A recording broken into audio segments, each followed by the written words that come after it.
कौन ब्रह्मा का पिता है, कौन विष्णु की मां, शंकर का दादा कौन है, हमको दे बता।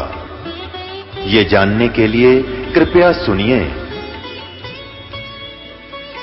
जगत गुरु तत्वदर्शी संत रामपाल जी महाराज के अमृत वचन सर्व पवित्र धर्मों के पवित्र शास्त्रों के आधार पर। राजा राम की कार्य उल्लंघी, सीता लंक मंदारी। राजा राम की कार्य उल्लंघी, सीता लंक मंदारी। सेतु बंधा जब सेना उतरी, चढ़ गए कदम 18। मन तू पावेगा अपना किया रे, भोगेगा अपना किया रे। मन तू पावेगा अपना, भोगेगा अपना। लंका तोड़ लंका रे तोरी, महारावण से मारे। लंका तोड़ लंका रे तोरी, महारावण से मारे। 10 मस्तक रावण के काटे, विभीषण को राज दिया रे। मन तू पावेगा अपना किया रे, भोग। मन तू पावेगा अपना किया रे, भोग। प्रहलाद तेज परवान करी है, दर नरसिंह अवतारे। प्रहलाद तेज परवान करी है, दर नरसिंह अवतारे। दीन दयाल दया कर उतरे, टरना खुशी उधर विदारे। मन तू पावेगा अपना किया रे, भोगेगा। मन तू पावेगा अपना किया रे, भोगेगा। हा हा हू बंदे होते, तोलत है बलवारे। हा हा हू बंदे होते, तोलत है बलवारे। गज और गराब ने भवसागर, 10 सेंस अधिकारे। मन तू पावेगा अपना किया रे, भोगेगा। मन तू पावेगा अपना किया रे, भोगेगा। श्वास घटा बलहीन भया, जब खेच लिया मझधारे। श्वास घटा बलहीन भया, जब खेच लिया मझधारे। अर्ध नाम रसना से तेरा, सुमरत है निरंकारे। मन तू पावेगा अपना किया रे, भोग। मन तू पावेगा अपना किया रे, भोगेगा। नारद मुनि तर काली योगी, जिन मन गर्भ किया रे। नारद मुनि तर काली रे योगी, जिन मन गर्भ किया रे। पल में पूत बहतर जाए, रोक कैसे उपाड़े। मन तू पावेगा,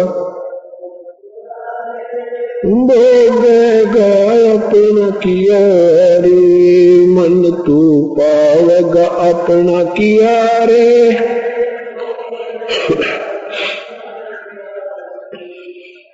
कृष्ण गुरु दुर्वासा रे होते, 56 कोट संगारे।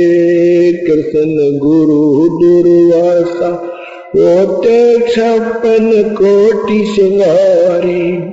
अम्बरीश के चले अपूठे दुर्वासा से हारे, मन तू पावेगा अपना किया रे, गएगा अपना किया रे, मन तू पावेगा अपना किया रे।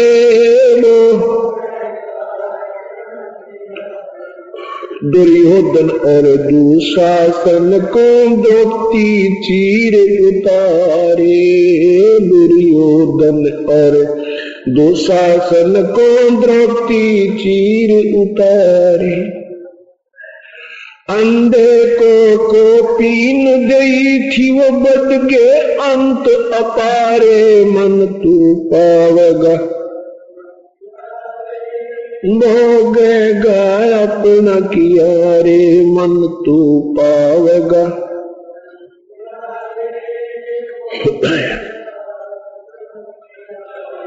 भीष्म पिता और द्रोणाचार्य ये कर्ण से बाणों मारे, भीष्म पिता और द्रोणाचार्य कर्ण से बाणों मारे, महाभारत में टटीरी के राखे व घंटा टूट पड़ा रे, मन तो पावेगा अपना किया रे लो, मन तू पावेगा अपना किया रे भोगेगा। 33 कोट यज्ञ में आए वशेष 88 सारे, 33 कोट यज्ञ में आए शेष 88 सारे, 12 कोट वेद के वक्तवा सुपच का शंख गुजारे, मन तू पावेगा अपना किया रे भोगेगा, मन तू पावेगा अपना किया रे भोगेगा।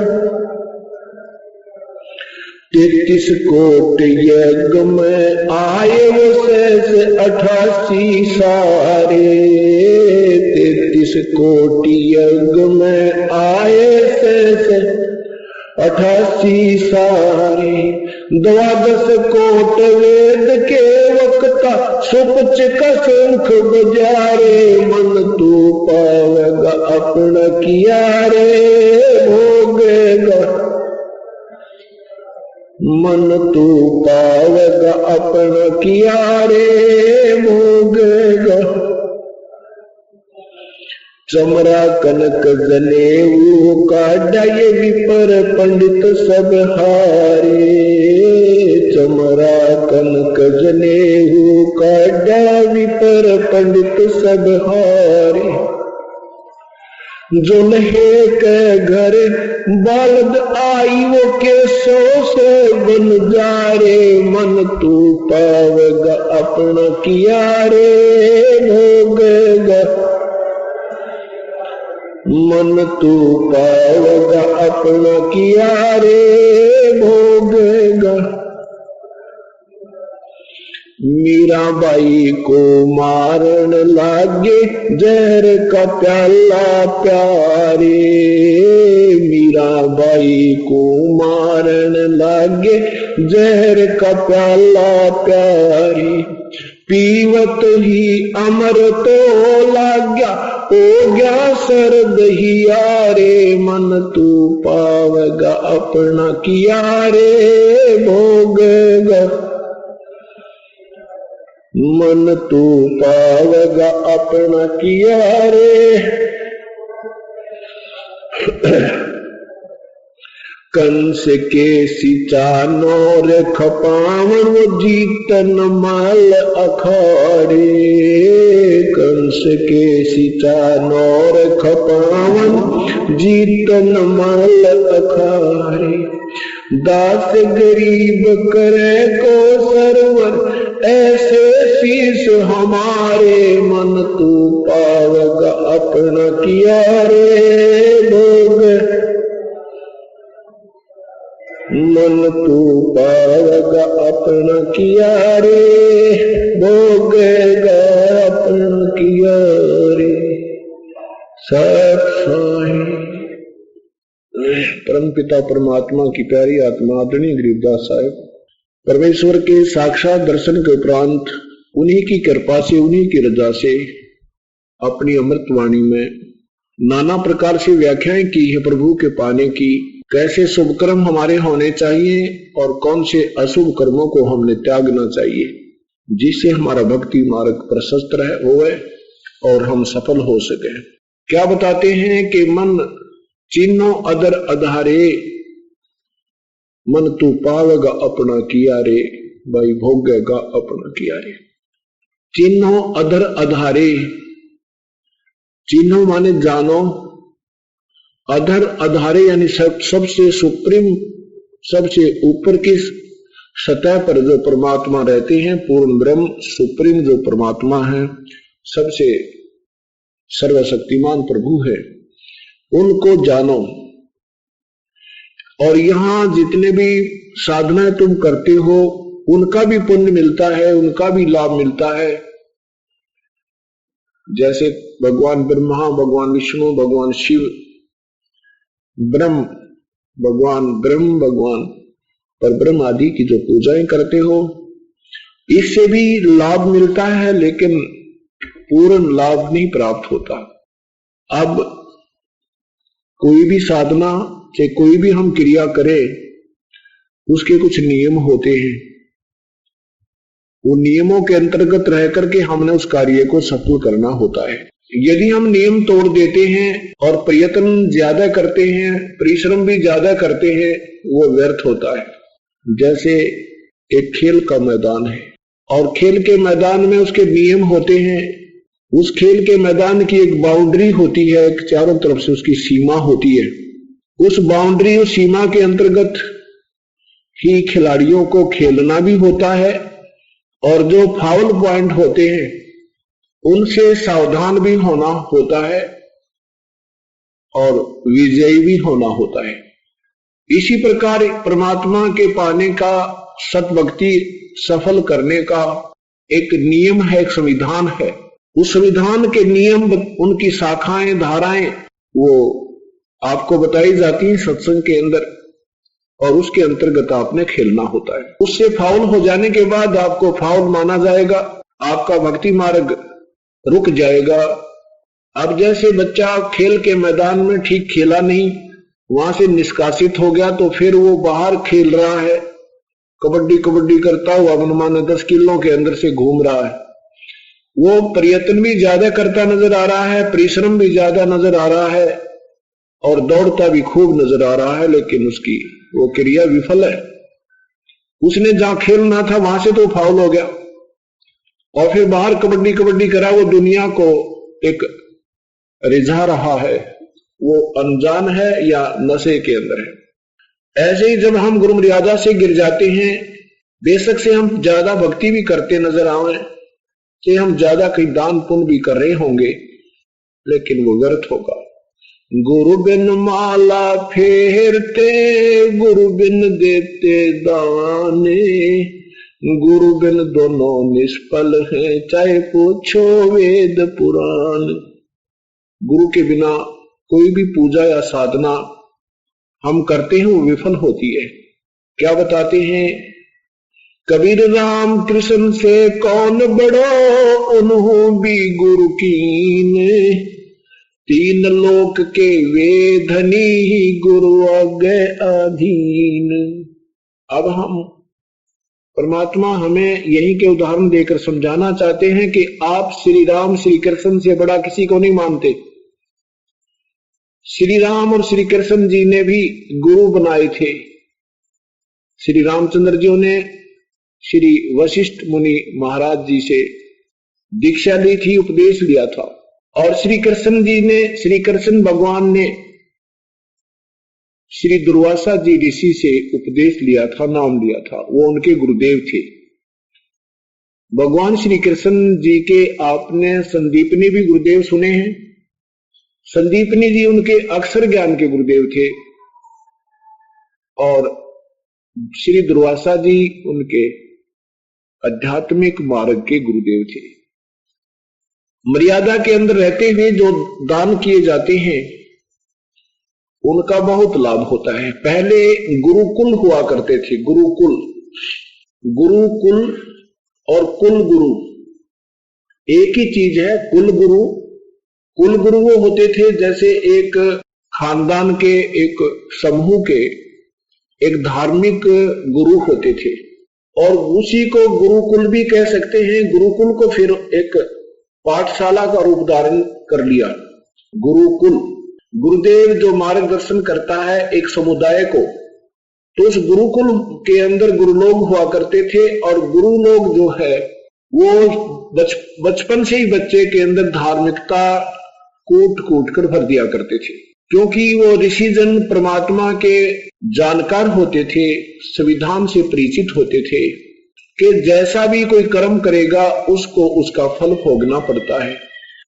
और ऋषियों ने वेदों को पढ़ा, वेदों के अंदर यही निर्णय दिया गया है, वेदों को अनजानपने से निष्कर्ष निकाला है इन्होंने। वैसे वेदों में बिल्कुल स्पष्ट लिखा है कि कोई परमात्मा और है, उसका नाम कबीर है, वो सशरीर है, और उसकी भक्ति करने से जीव के सब पाप भी विनाश हो जाते हैं और पूर्ण मोक्ष प्राप्त होता है। फिर जन्म और मृत्यु उस प्राणी की कभी नहीं होती। लेकिन वेदों के निष्कर्ष निकालने वाले अपने ही एक दूसरे से भी आपे निष्कर्ष निकाल लिया इन्होंने। क्या निकाल लिया कि किया हुआ कर्म तो भोगना ही पड़ता है, और ब्रह्म को सुप्रीम पावर बता दिया। ब्रह्म सर्वशक्तिमान है, ब्रह्म सर्वशक्तिमान नहीं है, पर ब्रह्म दूसरे नंबर का प्रभु है, और पूर्ण ब्रह्म ये तीसरे नंबर का, अर्थात ये सर्वशक्तिमान पूर्ण परमात्मा है। तो जो गुरु लोग हुआ करते थे उन्होंने अपने हिसाब से जो भी वेदों में का निष्कर्ष निकाला, वेदों का जो निष्कर्ष निकाला कि जैसे कर्म करेगा वो तो भोगने पड़ेंगे, यही पवित्र गीता जी का निर्णय इन्होंने निकाला। लेकिन गीता जी में ऐसा नहीं है, और इन्होंने निकाला क्या निष्कर्ष है कि जैसे कर्म प्राणी करेगा वो भोगने ही पड़ते हैं, और जन्म मृत्यु कभी समाप्त नहीं होती, ये जन्म और मृत्यु सदा बनी रहेगी। ऐसा भी वेदों में नहीं है, ऐसा भी पवित्र गीता जी में नहीं है। हाँ, उसमें ज्ञान के हर सतिथि है। जैसे ब्रह्म अपना ज्ञान दे रहा है कि अर्जुन, पवित्र गीता जी में लिखा कि अर्जुन इन तीनों गुणों, रजगुण ब्रह्मा, सतगुण विष्णु, तमगुण शिव जी की भक्ति से, न तो इन तीनों गुणों की भक्ति तो मूर्ख लोग करते हैं, और राक्षस स्वभाव को धारण किए हुए मनुष्यों में नीच दुष्कर्म करने वाले ये मेरी साधना भी नहीं करते। अपनी साधना को फिर बताते हुए कहते हैं कि मेरी साधना भी अनुत्तम है, उत्तम नहीं है।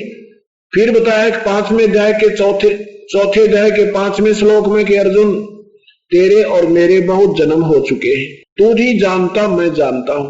फिर 15वें अध्याय के पवित्र गीता जी के 15वें अध्याय के चौथे श्लोक में कहा कि अर्जुन जब तुझे तत्वदर्शी संत मिल जावे, वो तत्वदर्शी संत फिर आपको वास्तविकता बताएगा किस परमात्मा की कितनी सतीथि है, उसके आधार से फिर भक्ति करना, उसके बाद उस परम पद परमेश्वर को भली भांति खोजना चाहिए, जिसमें गए हुए प्राणी फिर दोबारा जन्म मृत्यु में प्राप्त नहीं होते। और फिर मैं भी उसी की पूजा करता हूं।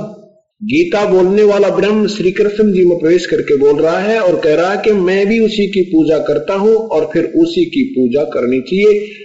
18वें अध्याय के 62वें श्लोक में लिखा कि अर्जुन तू सर्वभाव से उस परमेश्वर की शरण में जा, जिसकी कृपा से तू परम शांति और शाश्वत स्थान को प्राप्त होगा।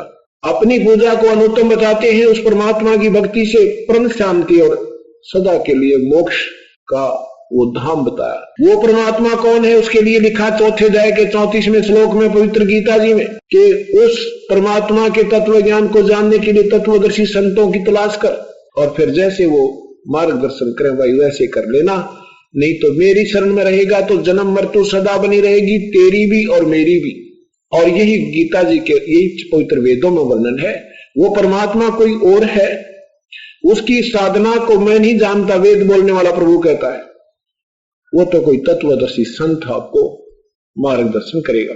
इस निष्कर्ष से उन्होंने क्या निकाला कि जैसे भी कर्म करेगा वो तो भोगना ही पड़ेगा, क्योंकि ऋषियों ने ओम नाम की के जाप से बहुत साधनाएं की, हजारों वर्षों तक बैठे रहे, उनसे सिद्धियां आ गई, आकाश में उड़ जाना, जल पर ऐसे चलना जैसे थल पर चलते हैं। लेकिन जब कर्म का दंड उन ऋषियों पर भी आया, उनको भी भोगना पड़ा। इसलिए महर्षियों ने ये अपना निष्कर्ष निकाल दिया, अपनी सोच के उपनिषद शास्त्र बना दिए कि किया हुआ कर्म तो प्राणी को भोगना ही पड़ता है। या परमात्मा भी इन्हीं तक के लेवल की ज्ञान में का वर्णन दे रहे हैं गरीबदास महाराज कि मन तू पावेगा अपना किया रे, भोगेगा अपना किया। किस किस ने जैसे जैसे कर्म किए उनका फल उनको अवश्य मिला है, लेकिन पूर्ण परमात्मा के चरणों में आने के बाद फिर भी किया हुआ कर्म मिलेगा, लेकिन जो पाप कर्मों का फल नहीं मिलेगा, वो पाप कर्मों को विनाश कर देता है। परमेश्वर पूर्ण ब्रह्म है। आज प्रसंग चल रहा है कि गुरु बिन माला फेरते, गुरु बिन देते दान, गुरु बिन दोनों निष्फल हैं, चाहे पूछो वेद पुराण। फिर परमात्मा कहते हैं देते को हर देत है जहां तहां से आने, नहीं दिया फिर मांगते फिरियो, परमेश्वर सुने ना कहानी। चिड़ी चोंच भर ले गई, नदी न घटो नीरी, दान दिए धन घट नहीं, कह रहे साहिब कबीरी। अब दान देने से धन नहीं कम होता, पर कैसे देने से? पूर्ण संत के शरण में आने के उपरांत और फिर मर्यादावत में रहते हुए जो दान धर्म या सीमन सेवा की भजन किया जाता है, वो हमारा प्रफुल्लित होता है। अब एक तरफ तो प्रसंग उठता है कि भी दिया हुआ कह रहे हो पावेगा अपना किया रे, भोगेगा अपना किया रे।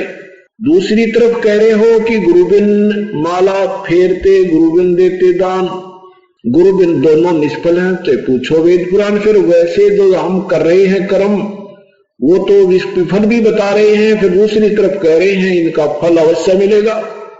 ये दोगली बात कैसे हो सकती है? हाँ, इसी का नाम सत्संग होता है, तत्व ज्ञान होता है, जो निर्णायक ज्ञान हमें प्राप्त हो।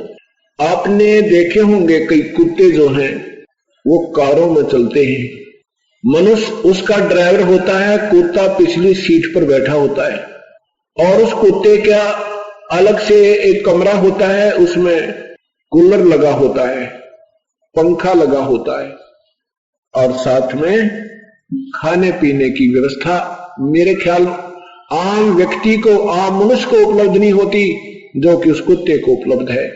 और बढ़िया कमरे के अंदर व्यवस्था है, और मेडिकल फर्स्ट एड भी, मेडिकल फैसिलिटीज भी मेरे ख्याल में आम प्राणी को नहीं उपलब्ध जो उस कुत्ते को होती है। ऐसा क्यों है? यही बात, यही ज्ञान सत्संग में क्लियर किया जाता है, स्पष्ट किया जाता है कि जैसा भी कर्म आप करते हो सबका फल मिलता है। जैसे आप उठे, 2 रोटी डाल दी कुत्ते को, आप उठे चिड़िया को ऊपर, पक्षियों को दाने डाल दिए, कहीं आपने पानी डाल दिया, कहीं गए जहां रास्ते में कोई भिखारी दिखा उसको 10 रुपए दे दिए, गंगा में जाकर भंडारे कर दिए, या कहीं भंडारा चल रहा है उसका 20-30 रुपए, 50 रुपए, 1000 रुपए दे दिए, इनका फल तो मिलेगा, पर जो जैसे मिलना चाहिए था वैसे नहीं मिलेगा।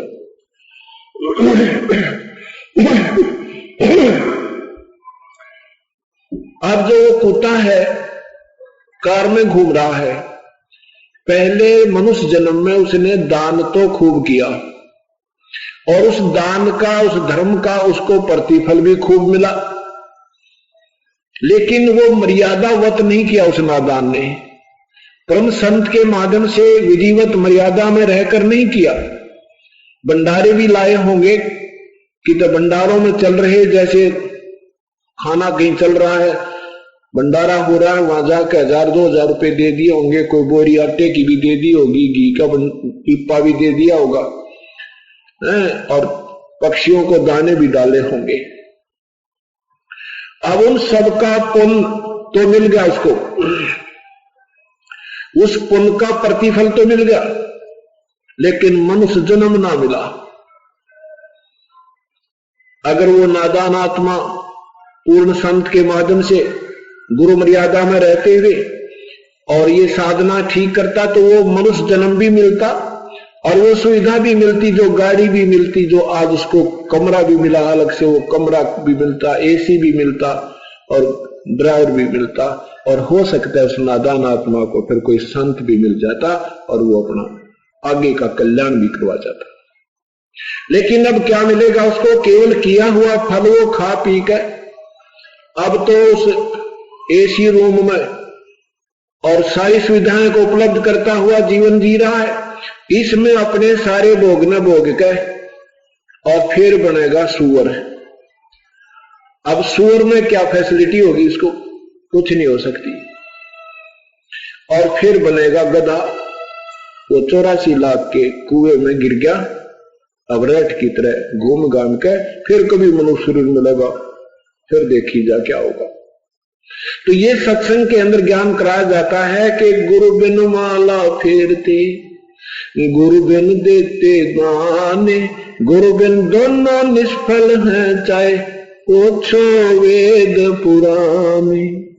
फिर यहां बताते हैं, अब देखो गुरु तीन लोक के भी, भगवानों के भी मार्गदर्शक संत हैं, उनके द्वारा भी किया हुआ जो पुण्य है, उन गुरुओं के माध्यम से भी जो दान और पुण्य सिमरण करते हैं, उनका भी फल ज्यों का त्यों मिलेगा। उसमें भी जरूरी नहीं है कि मनुष्य शरीर मिल जाए आपको आगे, नहीं, उसमें जैसा भी आपने दान किया है उसका फल अवश्य मिल जाएगा। लेकिन सभी कर्म भोगने होंगे, पुण्य भी और पाप भी।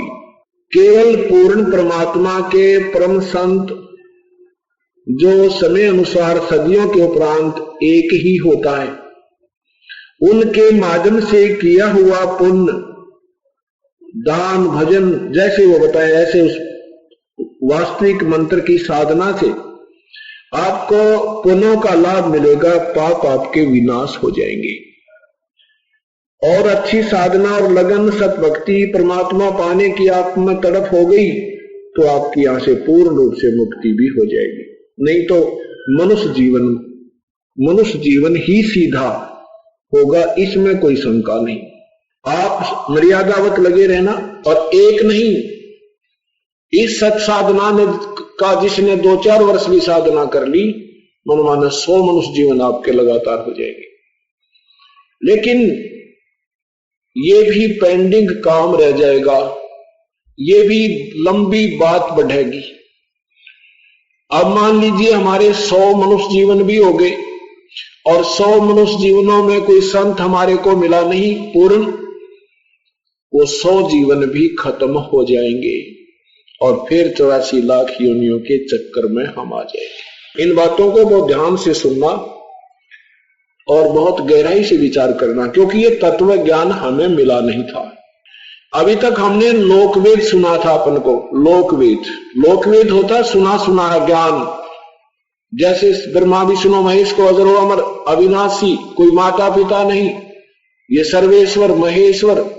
लेकिन ये लोकवेद था, ये वास्तविक ज्ञान नहीं था, क्योंकि इनकी हिस्ट्री शीट इन भगवानों के जीवन चरित्र बता रहे हैं कि ये नासवान है, इनके माता पिता हैं, और एक ब्रह्मा मरता है, 7 ब्रह्मा की मृत्यु के उपरांत एक श्री विष्णु की मृत्यु होती है, और 7 श्री विष्णु की मृत्यु के बाद एक भगवान शिव की मृत्यु होती है। ये नासवान है। परमात्मा कहते हैं एती बुलंद उम्र मरेगा अंतरे, क्योंकि वह सतगुरु में लगे न कान न बैठे संतरे। क्या बताया है कि अभी तक हमने लोकवेद सुना था, लोकवेद। अब क्या है, जैसे जितने भी आज भक्त आत्मा कोई अच्छा उच्च अधिकारी बने हुए हैं, कोई मंत्री बना है, कोई मुख्यमंत्री बना है, कोई प्रधानमंत्री बना है, कोई राष्ट्रपति बना है, ये पिछले जन्म की मलाई खा रहे हैं। ये पिछले जन्म जन्मांतर के पुण्य इन्हें प्राप्त हैं और ये आज उनको मिले हुए हैं। और वो लोग ये समझ रहे हैं कि जो साधना हम वर्तमान में कर रहे हैं, चाहे वो किसी मजहब में पुण्यात्मा का जन्म है, उसमें कोई ना कोई धार्मिकता का सहारा लिया हुआ है, तो वो ये सोच रहे हैं कि जो साधना हम कर रहे हैं ये हमें लाभ दे रही है। नहीं, वो तो आपकी पिछले जन्म का जो संस्कार प्रारब्ध है वो चल रहा है। और जब तक सही साधना नहीं मिलेगी, उस पहले वाली साधना से आपको सुख है तो सुख होता रहेगा, और जब कष्ट आएगा तो कोई प्रोटेक्शन नहीं हो पाएगा। ये तो वेद में लिखा है कि जैसे एक बसंत ऋतु होती है, बसंत ऋतु, ऋग्वेद मंडल नंबर 10 सूक्त नंबर 90 में लिखा है कि जैसे बसंत ऋतु होती है, बसंत ऋतु में ना गर्मी ज्यादा होती है ना सर्दी ज्यादा होती है। उस बसंत ऋतु में चाहे इंसान बाहर सोए, चाहे कहीं बैठा रहे, बिल्कुल जंगल में, मैदान में, और वहीं सोए, वहीं घूमता फिरता रहे, उसी में अपना ठाठ करे। यूं सोचे दूसरा कोई मकान बना रहा है, उसको कहे भी तू मकान बना ले, तो वो सोचे कि क्या फायदा मकान बनाने में, मुझे तो मौज हो रही है, कोई दिक्कत आ नहीं रही, क्योंकि अभी वो बसंत ऋतु चल रही थी। और फिर आएगी गर्मी या अचानक आ गई आंधी, ऊपर तो पड़े ओले गिरे और साथ में वर्षा जोर की आ जाए, फिर पता लगेगा उस भाई ने कि क्या आवश्यकता थी मकान की। अब हमारे जो शुभ कर्म चल रहे हैं, जिन पुण्यात्माओं के, उन्होंने कोई आवश्यकता भगवान की महसूस नहीं हो रही, क्योंकि उनके जीवन की उस शुभ कर्मों रूपी वह बसंत ऋतु चल रही है। और जब ये दुख रूपी ग्रीष्म ऋतु आएगी और वो ओले गिरेंगे और शीत आवेगी, वो शीत लहर चलेगी, तब पता चलेगा मकान बनाने से और ये सर्दी और गर्मी के प्रबंध करना क्यों आवश्यक था। उस समय फिर कुछ बना नहीं, फिर तो वो पहाड़ टूट ही जाएगा।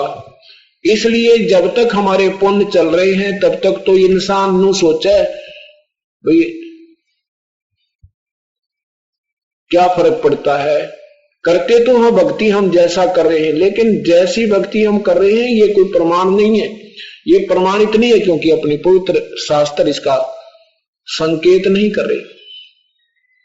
पवित्र गीता जी अध्याय नंबर 16 मंत्र नंबर 23-24 में लिखा कि अर्जुन जो शास्त्र विधि को त्याग कर मनमानी पूजा करते हैं, उनको न तो कोई सुख होए, ना उनकी गति होए, और ना ही उनको कोई कार्य सिद्ध होए, अर्थात यूजलेस, बिल्कुल व्यर्थ।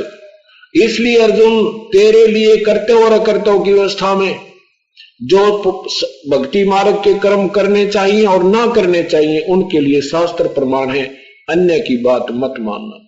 अब आपने सुना होगा कि द्रौपदी का जो चीर हरण हो रहा था और उसको भगवान ने बढ़ा दिया था।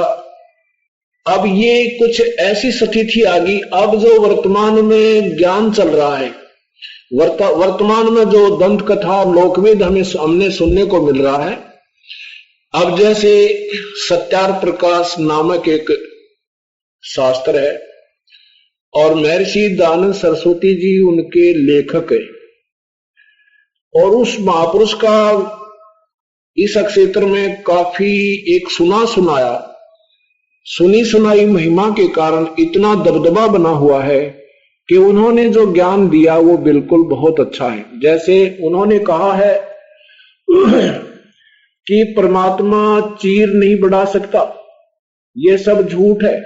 परमात्मा नरसिंह जी की हुंडी नहीं झाल सकता, परमात्मा नरसिंह जी का भात नहीं भरा परमात्मा ने, ये सब बकवाद हैं। ऐसे जो कहते हैं वो ढोंगी हैं, वो पाखंडी हैं। और अब हम कहते हैं कि यहाँ कैंसर तक के रोग ठीक हो जाते हैं, अब यहाँ कहते हैं कि 20-20 साल का दमा ठीक हो जाता है।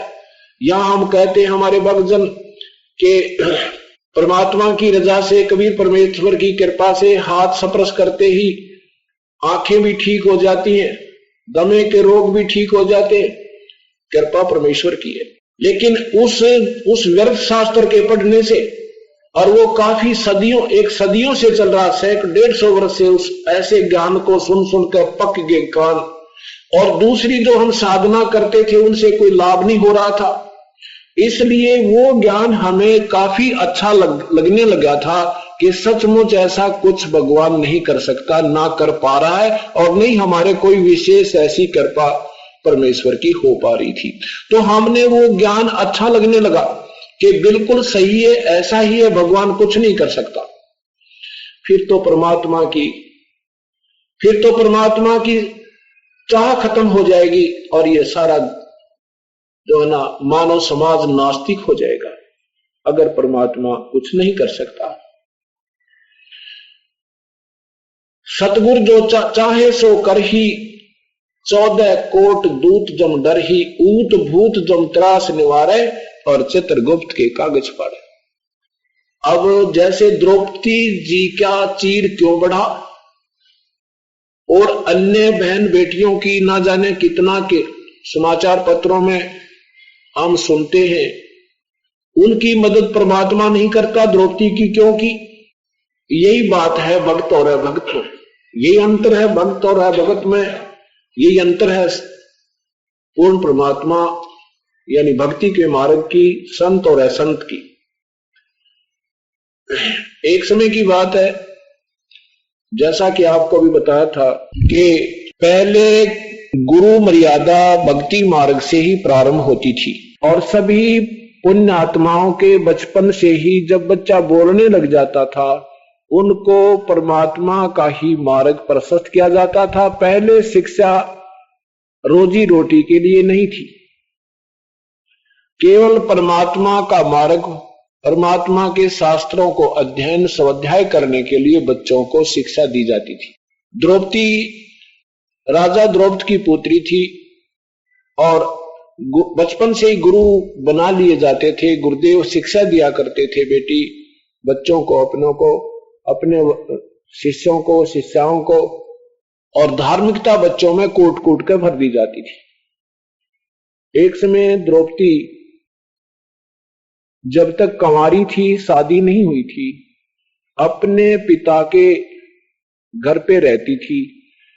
राजा द्रौपद ने गंगा के किनारे पर एक बहुत बड़ा घाट बना रखा था, जनाना घाट, जहां पर ये द्रौपदी प्रतिदिन स्नान करने के लिए हजारों सहेलियों के साथ जाया करती थी। अब परमात्मा कहते हैं 100 छल छिद्र मैं करूं अपने जन के काज, अरना कुश जो मार हो नरसिंह धर लो साजे। द्रौपदी कौन थी? ये शेरा वाली थी, आधी माया का अवतार थी। ये द्रौपदी क्यों बनी थी? ज्योति निरंजन काल ने शेरा वाली को, दुर्गा को श्राप दिया था कि द्वापर युग में तू द्रौपदी होगी, तेरे 5 पति होंगे। और फिर मोटे दृष्टिकोण से हम देखेंगे कि परमात्मा कबीर परमेश्वर ही की सब आत्माएं हैं, चाहे वो दुर्गा है, चाहे ब्रह्मा विष्णु महेश है, और चाहे हम आम जीव हैं। हम उस एक पिता की संतान हैं। उस परमात्मा के लिए चिंता का विषय होता है हमारे बचाव करने का। उसको मालूम होता है कि इसको कब आकर के क्या कष्ट होना है। जब तक हम पूर्ण परमात्मा से के संपर्क में नहीं आते तो किया हुआ ही कर्म हमें मालिक कबीर परमात्मा ही हम सबको देता है, और जब उसकी शरण में आ जाते हैं तो पाप का कर्म नहीं मिलेगा, पुण्य ही आपको प्राप्त होगा। ये याद रखना, ये नोट कर लेना इन बातों को। अब परमेश्वर ने देखा, क्योंकि जब प्रभु आते हैं उस समय लोग नहीं मानते उनको। सतयुग त्रेता द्वापर में परमात्मा के बहुत कम ही अनुयायी बने थे। कलयुग में एक बैन उठा रखा है कि ज्यादा से ज्यादा जितने भी एक बार शरण में विधिवत आ गए वो सारे पार होंगे। तो ये द्वापर की बात है। पूर्ण परमात्मा, पूर्ण ब्रह्म एक अंधे साधु का रूप बना के, और उस जनाना घाट के डाउन स्ट्रीम में जिधर पानी बहकर जा रहा था, उस जनाना घाट से ज्यादा 2 फरलांग की दूरी पे, और स्नान करने वक्त से मुंह अंधेरे चला गया। सूर्य उदय होने से 2 घंटे पूर्व स्नान के लिए वहां उसमें दरिया में प्रवेश कर गए। केवल तन पर एक लंगोट था, बाकी कपड़ा बाहर पटड़ी पर नहीं था। द्रौपदी प्रतिदिन की तरह स्नान करने के लिए सुबह सुबह वहां पहुंची, हजारों सहेलियों के साथ, सैकड़ों सहेलियों के साथ। द्रौपदी ने देखा कि एक साधु स्नान कर रहा है, और जो पुण्य आत्मा होती है, साधु को देखकर एकदम अट्रैक्शन होता है, खिंचाव बनता है। परमेश्वर कहते हैं कबीर साहब, साधु दर्शन राम का मुख पे बसे सुहागे, दर्श उन्हीं को ओत है जिनके पूर्ण भागे। कबीरा दर्शन संत के परमेश्वर आव यादे, लेखे में वो ये समय भाई बाकी का समय बाद। के साधु दर्शन राम का मुख पर बसे सुहाग, दर्श उन्हीं को होत हैं जिनके पूर्ण भाग। अब सत्संग में आते हो, यहां पर केवल परमात्मा की चर्चा होती है और कोई स्थान आपको पृथ्वी पर नहीं मिलेगा जो परमात्मा की बिल्कुल कोरी चर्चा हो। चाहे कितना जाकर बैठती है, एक बार राम राम करे कहना बिरा के गोपोड़ पेल लेंगे बैठ के। और यहां आगे ये भगवान आपस में बहन भाई, भाई भाई, बहन बहन चर्चा करते हैं तो परमेश्वर की। कोई नया बहन भाई आता है तो पुराने भक्तजन अपना कति नौछावर हो जाते हैं, नो सोचे ना जाने के इसका किस किस प्रकार विश्वास दृढ़ कर दो उस प्यारी आत्मा का कि यहाँ भगवान आए हुए हैं, ये पूर्ण परमात्मा कबीर परमेश्वर है, सारी सृष्टि के रचनहार हैं, ये सर्व सुखदायी है, सब दुखों का निवारण कर सकते हैं। और फिर सत्संग शुरू हो जाता है या फिर भगवान का भंडारा होता है। तो यहां जो आते हैं वो पूर्ण भागी प्राणी हैं, चाहे वो दुख में आ रहे हैं, चाहे किसी कष्ट के कारण यहां पर आए हैं, या किसी दोस्त बहन सहेली के कहने से वो आए हैं, किसी भी कारण से आए हैं, वो बहुत ही पुण्यात्मा प्राणी है। तो यहां जब साधु नजर आता है तो एकदम अट्रैक्शन होता है। अब वही आस्था हमारी अब भी थी, लेकिन अब संत नहीं रहे। अब तो बस काम चलाओ सरकार हो रही सारी, संत नहीं रहे। संत की वेशभूषा के अंदर असंतों की संख्या असंख्य हो चुकी है। उस समय क्या होता था कि भगवान से डरने वाले होते थे। अगर कोई ज्ञान होता तो वो बता देते, नहीं तो कह देते बच्चा मुझे ज्ञान नहीं है, मैं अपना बस मार्गदर्शन कर रहा हूं, मैं अपना काम चला रहा हूं, मेरे पास और ज्ञान नहीं है। और अब किसी से बात कर ले ज्ञानी तक कोई कम को नहीं, अपने ज्ञान से ज्यादा किसी का मानता नहीं। चाहे कोई संत है, चाहे कोई किसी संत से किसी की पुस्तक उठा के देख ले, लेखन कार्य करने लगता है तो ना जाने के क्या लिख देता है, और ज्ञान उसमें एक अन्य का कोई ना। आपने देखे होंगे राधा स्वामी की है भगवान एक गधे पर ना चलो, इतनी पुस्तक से नारी नारी इकट्ठी कर लेना, सारी नाम न्यारे न्यारे हैं, एक गधे पर नहीं चला हुआ है, और एक अन्य का ज्ञान नहीं, एक नए पैसे का ज्ञान नहीं। और सत्यार प्रकाश आपको दिखाया, पेपरों में पढ़ रहे राज, फिर दिखाऊंगा। ये भगवान इस तरह तो मेरे ख्याल में पहली का कहता है बढ़िया। और महर्षि को आगे इन ऊट पटांग कथाएं बना के अपने अपने सोच के व्यर्थ शास्त्र बनाकर ये महर्षि की पदवी पा गए हमारे भोले भाले पूर्वजों के ऊपर। अब इनकी सब की जो है ना, अब सफाई हो जाएगी थोड़े से दिन में, ये सब सामने आ जाएंगे, क्योंकि पहले सारे अशिक्षित थे अपने पूर्वज, और ये चातुर लोग गणे थे। शिक्षा संस्कृत पढ़ने का एक ही वर्ग को अधिकार था, दूसरा संस्कृत नहीं पढ़ सकता था, ब्राह्मण, केवल ब्राह्मण लोग ही संस्कृत पढ़ सकते थे और विद्या नहीं ग्रहण कर सकते थे, नहीं पढ़ सकते थे। इसलिए इनका दाव लगा रहा। अब बच्चे तो लेकर बूढ़े तक और नौजवान भाई बहन बेटी सब शिक्षित है, शास्त्र अपने पास है।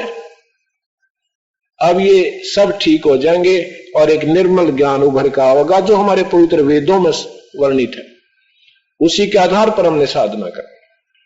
अब द्रौपदी ने देखा कि साधु सुबह सुबह एक संत नजर आया।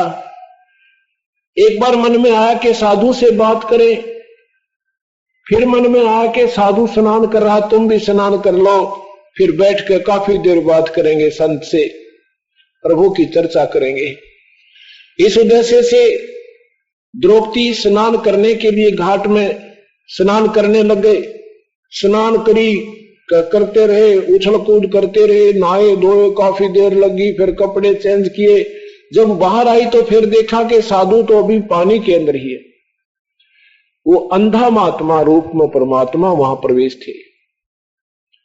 देखा कि अभी वो पानी में प्रवेश है, लेकिन महात्मा स्नान नहीं कर रहा, वो कोई वस्तु ढूंढ रहा है। क्या हुआ? या लीला मालिक की। वो वैसे तो परमात्मा पूर्ण ब्रह्म थे, वो सतगुरु कबीर साहब थे। अब हम आपको समझाने के लिए एक साधु मानकर चलेंगे। वो अंधा महात्मा थे और वस्त्र उनके पास था नहीं, और वो लंगोट भी उनका, ऐसे नहाते समय वो लंगोट भी टूट गया। अर्थात वो संत निवस्त्र हो गए और शर्म के मारे के आसपास लड़कियां नहा रही हैं, शर्म के मारे लीला करते हुए और सीने से ऊपर तक जल में पहुंच गए और ऐसे हाथ मार रहे हैं, ऐसे हाथ मार रहे। अब द्रौपदी ने देखा कि साधु स्नान नहीं कर रहा, कोई वस्तु ढूंढ रहा है। अब उस लड़की ने अपनी दिव्य दृष्टि से देखा कि महात्मा के पास वस्त्र नहीं है, पटरी पर भी वस्त्र नहीं है, और महात्मा निवस्त्र हो गया है। ये शर्म के मारे बाहर नहीं आ रहा, इसलिए गर्दन पानी के अंदर पहुंच गया है। अब द्रौपदी ने सोचा कि ये महात्मा सारा दिन बाहर नहीं निकलेगा क्योंकि अंधा है, हाथ ऐसे मारा ये तो अंधा है, और सारा दिन ये पानी में गलेगा, और रात को भी अगर निकल भी गया तो इसको वस्त्र नहीं मिलेगा। लड़की ने आव देखा ना ताव देखा, अपनी साड़ी में से राजा की लड़की कितने सुंदर कपड़े पहनती होगी, विचार करना। हम भी अपने बच्चों को स्कूल भेजते हैं, अपने से अच्छे कप वस्त्र पहनाने की चेष्टा करते हैं। राजा की लड़की और कितनी कीमती साड़ी यानी वस्त्र पहनती होगी। उस लड़की ने द्रौपदी ने अपनी साड़ी से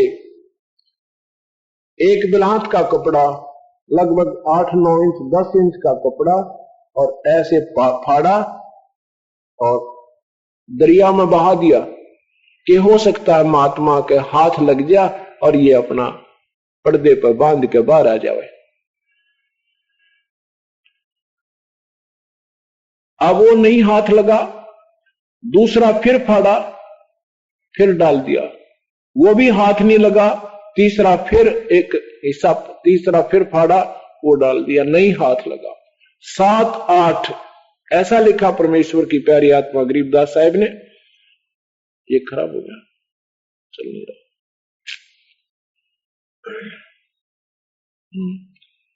7 ऐसा लिखा कि 7-8 कोपीन बहाई, एक कपड़ा लगाओ, एक बिल्हात यानी 9 इंच, और 2 कितना हो गया, और 4 कितना हो जा, 8 कितना, आधे से ज्यादा साड़ी फाड़ दी उस लड़की ने। किसके लिए? एक गैर व्यक्ति के लिए, एक दूसरे व्यक्ति के लिए। विचार कीजिए कि जैसे आपका बेटा या बेटी छोटी सी आपके साथ है और उसके कोई चोट लग जा गुट्ठे के, और उसको कपड़ा बांधने के लिए हम इधर उधर कपड़े ढूंढा करें, अपना नहीं फाड़ सकते जल्दी से। और वहां उस लड़की ने एक महापुरुष के लिए, एक आम व्यक्ति के लिए, एक अपनी कीमती साड़ी और आओ देखा ना ताओ देखा और फाड़ फाड़ कर डाल दी, लेकिन फिर भी हाथ नहीं लगा। अब लड़की निकट इसलिए नहीं जा रही थी क्योंकि महात्मा निवस्त्र है। अब उस लड़की ने विचार किया कि तेरे पाप के तुल्य है, और यदि इसका ये कपड़ा नहीं मिला तो मेरा जीवन जो है ना, साधु भक्त आत्मा के बस की बात नहीं होती, वो अपने शुभ कर्म से पीछे नहीं हटा करता। द्रौपदी ने सोचा कि मेरे बाप के तुल्य है और इसमें शर्म की क्या बात है। एक लंबी लकड़ी उठाई और उसके एक और कपड़ा पाड़ के अपने साड़ी माथे उसके लपेटा दे के, और ऐसे उसके जहां महात्मा जी नहा रहा था ऐसे हाथ मार रहा था, उस हाथ के सामने कर दी और महात्मा का वो कपड़ा हाथ लग गया। हाथ कर लगा तो एकदम पकड़ लिया उसने। हे भगवान, शुक्र मनाया, बड़ी दया करी परमात्मा आपने। ऐसे लड़की को सुनाकर कह रहा है कि बहुत दया करी मेरे प्रभु, ओहो बड़ा कपड़ा मिला आपने, बहुत दया करी, हे मालिक कहां से भेज दिया। जब फिर उसको देखा, ओहो ये तो किसी बहन बेटी का कपड़ा है, साड़ी है बहुत सुंदर साड़ी, बहुत अच्छी कीमती साड़ी है, बहन ने ताजी फाड़ी है। हे भगवान, आज जिस बेटी ने मेरा पर्दा रखा है, मेरी इज्जत रखी है, भगवान उसकी इज्जत रखे और उसने गणाए दे। कहते साधु बोले सहज सुबह जो चाहे सो कर दे। स्वाभाविक आशीर्वाद दिया परमात्मा ने अपनी उस प्यारी आत्मा के लिए, आप लीला कर दी। अब द्रौपदी तो आगी करने, द्रौपदी को याद भी को ना कि ये तूने कोई दान किया था। अब बिन इच्छा जो देत है सो दान कहावे, फल चावे नहीं ताश का फिर अमरापुर जावे। वहां द्रौपदी का कोई स्वार्थ नहीं था, वहां ये स्वार्थ नहीं था कि एक पाठ करा दो मेरा न्यू हो जावे, नहीं, वहां परमार्थ था कि ये मनुष्य जीवन का एक भक्त का प्रथम कर्तव्य बनता है इस ऐसा है कि सहाय करना। अब द्रौपदी की शादी अर्जुन से हो जाती है, उधर दुर्योधन और दुशासन, दुर्योधन से कहा सुनी द्रौपदी की हो जाती है। पांडवों और कौरवों ने जुआ खेल करके, कौरवों ने, दुर्योधन ने पांडवों से राज भी जीत लिया और द्रौपदी को भी दांव पर लगवा दिया। द्रौपदी को जब दांव पर लगा दिया तो दुशासन से कहा दुर्योधन ने कि लाओ उस द्रौपदी को पकड़ कर और आज सभा में उसको नंगी करूंगा, उसने मुझे ताना मारा था कि अंधों के अंधे होते हैं, आज उसको यहां दिखाएंगे हम अंधे हैं या आंखों वाले हैं। अब द्रौपदी को पकड़ के वहां ले आए। भीष्म पितामह है, द्रोणाचार्य और कर्ण जैसे योद्धा विराजमान थे। द्रौपदी को विश्वास नहीं हुआ कि तेरी साड़ी उतारेंगे, क्योंकि बांदी ने कह दिया था कि द्रौपदी आज आपको नग्न करेगा दुर्योधन, सभा के अंदर तुझे जुए में जीत लिया है। लेकिन द्रौपदी के मन में यह बात नहीं समाई थी कि ऐसी सभा में और कभी लड़कियों औरत को नंगा कर सकते हैं, जहां पर भीष्म पितामह जैसे महापुरुष विराजमान हैं, कर्ण जैसे बैठे हैं, गुरु द्रोणाचार्य जैसे बैठे हैं और मेरे पांचों पांडव पति बैठे। अगर उनको वहां कोई मेरे तरफ उंगली उठाएंगे तो वहां उनका बहुत ही कुछ बुरा हाल कर देंगे। वहां जाकर क्या देखा कि दुशासन से कहा दुर्योधन ने कि इसका चीर हरण करो, आज इसको निवस्त्र कर दे। दुर्योधन और दुशासन, आज इसको दिखाएंगे हम अंधे हैं या आंखों वाले, हम तो अंधे, हमें दिखाई नहीं देगा और इसको आज निवस्त्र करेंगे। दुशासन खड़ा हुआ। अब द्रौपदी ने सोचा था कि ये होने नहीं देंगे, तेरे पांचों पांडव बैठे हैं, पति बैठे हैं और साथ में ये महापुरुष विराजमान है। लेकिन वो पांचों तो जुए में हार चुके थे, वो तो बंध गए थे वचन में, और वो तीनों महापुरुष भीष्म पितामह, द्रोणाचार्य और कर्ण, ये उस मलिन अन्न को खा के बुद्धि भ्रष्ट हो गई थी, दुर्योधन के अन्न को खा के। उन्होंने भी सभा में कुछ नहीं कहा, बोले भी को ना। दूसरा सन नंगी करने लगा, चीर उतारने लगा और भीष्म पितामह, द्रोणाचार्य, कर्ण की तरफ याचना करती है कि आप बैठे बैठे देख रहे हो और मेरे साथ ये क्या कर रहे हैं, आप क्यों नहीं बोलते, क्यों नहीं कह रहे। लेकिन नीची गर्दन कर ली। उधर से देखा कि वो पांचों पांडव भी नहीं टस से मस हो रहे हैं, क्योंकि वो जबान से बद्ध थे, वो जबान बद्ध हो चुके थे, वचन बद्ध हो चुके थे, वो हार चुके थे। या परमात्मा कहते हैं कि बंदे से बंदा मिले वो छूटे कौन उपाय, करो बंदगी निर्बंध की पलम देत छुटाए। अब देखो, जब तक ये प्राणी अपनी हिम्मत और अपने रिश्तेदारों पे और अपने ही इस सांसारिक व्यवस्थाओं को अपना मानकर इसको प्रहासरित है, तब तक परमात्मा मदद नहीं करता। चाहे वो उसी का किया हुआ कर्म भी देना होता है, वो तभी देता है जब उसको विशेष ऐड जब दी जाती है, तो विशेष कसक से और अलग से याचना केवल ईश्वराधीन, ईश्वर आश्रित होकर के करनी पड़ती है। ये भी बहुत लंबी कहानी आपको बताएंगे, सारी धीरे धीरे समझ में आएगी। अब द्रौपदी ने देखा कि यहाँ कोई किसी का नहीं, ना ये पति तेरे हैं, ना ये भीष्म पितामह जैसे महापुरुष तेरे हैं, केवल एक परमात्मा तेरा है। अब संसारिक जो आश्रय थे उनसे मन हटा के एक परम पिता पर को सच्चे दिल से याद किया, परमात्मा तेरे बिना मेरा कोई नहीं। और वास्तव में है भी ऐसा है, इस जीव का अगर साथी है, सखा है, तो परमात्मा ही है, बाकी नहीं है। बाकी ठीक है, माँ बाप का जैसे संपर्क है, अपने पुत्र पुत्री में बहुत प्यार होता है, लेकिन पिता स्वयं ऐसा है, बच्चे की टांग टूट गई तो टूट गई, बच्चे की मृत्यु होगी तो होगी, पिता रो रहा है, पुत्र मर रहा है, कुछ नहीं कर सकते। जो कर सकता है वो कोई और शक्ति है, उसको हम भूल जाते हैं। और जब हम सबको भूलकर उसको याद करते हैं तो हमारे को विशेष ऐड मिलती है।